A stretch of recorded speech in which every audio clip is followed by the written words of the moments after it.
मित्रांनो, तुमच्या मेंढ्या, शेळ्या माझ्यावरती येत नाहीत का? येत असतील तर 2 वेतांमधील अंतर जास्त राहते का? किंवा तुम्हाला तुमच्या शेळ्या, मेंढ्या एकाच वेळी माझ्यावरती आणायच्या आहेत का? तर हा व्हिडिओ फक्त तुमच्यासाठीच आहे. या व्हिडिओमध्ये आपण शेळ्या व मेंढ्यांमध्ये सिंक्रोनायझेशन कसं करायचं याबाबतची माहिती बघणार आहोत. नमस्कार, मी अक्षय पाटील आणि तुमच्या सर्वांचं पुन्हा एकदा आमच्या नवीन व्हिडिओमध्ये स्वागत आहे. शेळ्या कृत्रिमरित्या एकाच वेळी गाभ का घालवल्या पाहिजेत किंवा कृत्रिमरित्या शेळ्या एकाच वेळेस माझ्यावर का आणल्या पाहिजेत?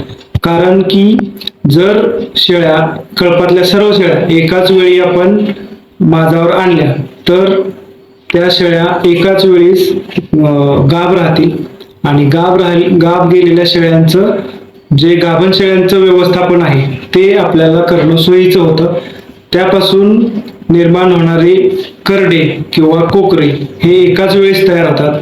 करडा कोकरांचं संगोपन करणं हे सुद्धा सोयीचं होतं आणि ते करडे कोकरे एकाच वेळेस विक्रीला सुद्धा येतात आणि ती एकाच वेळेस करडा कोकरांची विक्री केल्यानंतर शेतकऱ्यांना मोठ्या प्रमाणामध्ये आर्थिक उत्पन्न मिळू शकतं.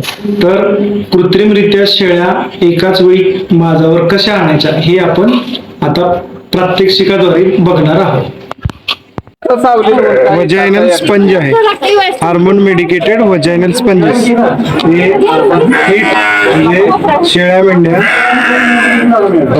माझ्यावर आणण्यासाठी याचा वापर होते. ठीक आहे. लोड कसं करायचं? इथं पावडर असते, हार्मोन्सची पावडर. ठीक आहे. हात लावायचा पावडरला. हात लावला तर ही पावडर आहे, ही पावडर हातासोबत निघून जाते. मग हे स्पंज टाकण्याचा उपयोग नाही ना.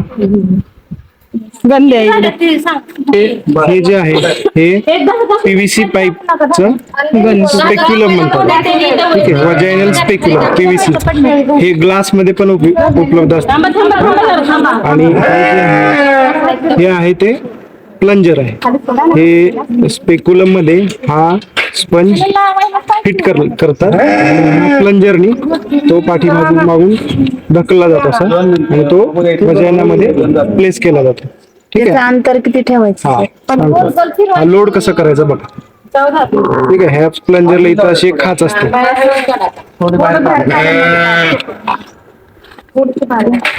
सगळ्यात अगोदर हे असं करून थोडस मध्ये हा दोरा फिट करून घ्यायचा, बसवून घ्यायचा.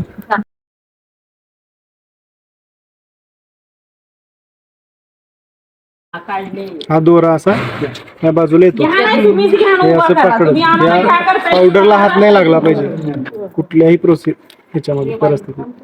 ठीक आहे. हे परत काढून घ्यायचं असं.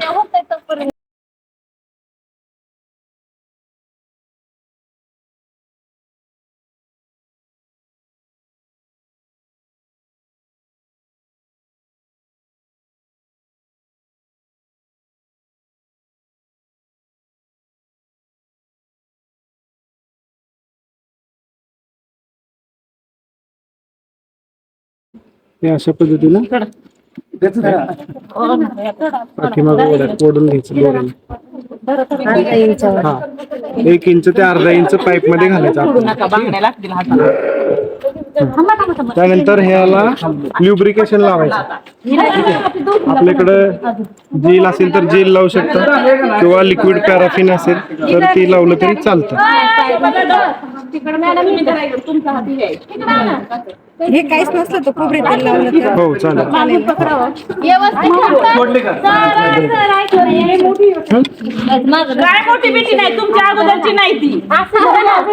हे पकडताना हातामध्ये असं हॉरिझॉन्टल पकडायचं. हे दोरा असा ह्याच्यामध्ये पकडायचा आणि असं करून किती झाले तुमचे? गोल गोल दिशा टाकली पाहिजे का सर सोडताना?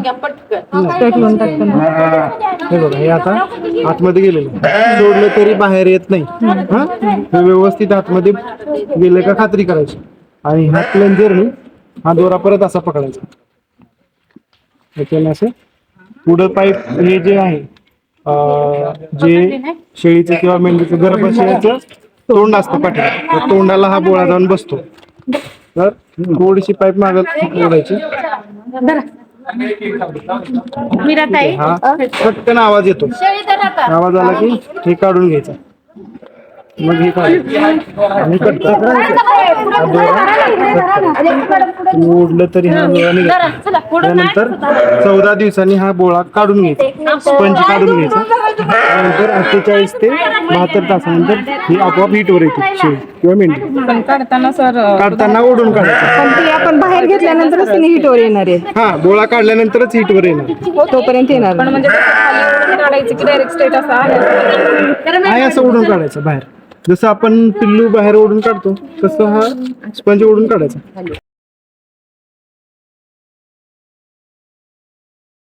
14 दिवसांनी तुम्ही ते स्पंज काढल्यानंतर 2 ते 3 दिवसांमध्ये तुमच्या शेळ्या किंवा मेंढ्या माझावरती येतील. यानंतर तुम्ही सर्व शेळ्यांमध्ये AI सुद्धा करू शकता किंवा शेळ्या मेंढ्यांमध्ये तुम्ही तुमचा ब्रीडर जो आहे तो सोडून सर्व शेळ्या मेंढ्या गाभ घालवू शकता. तर मित्रांनो, आजचा व्हिडिओ तुम्हाला कसा वाटला हे कमेंट करून आम्हाला नक्की कळवा.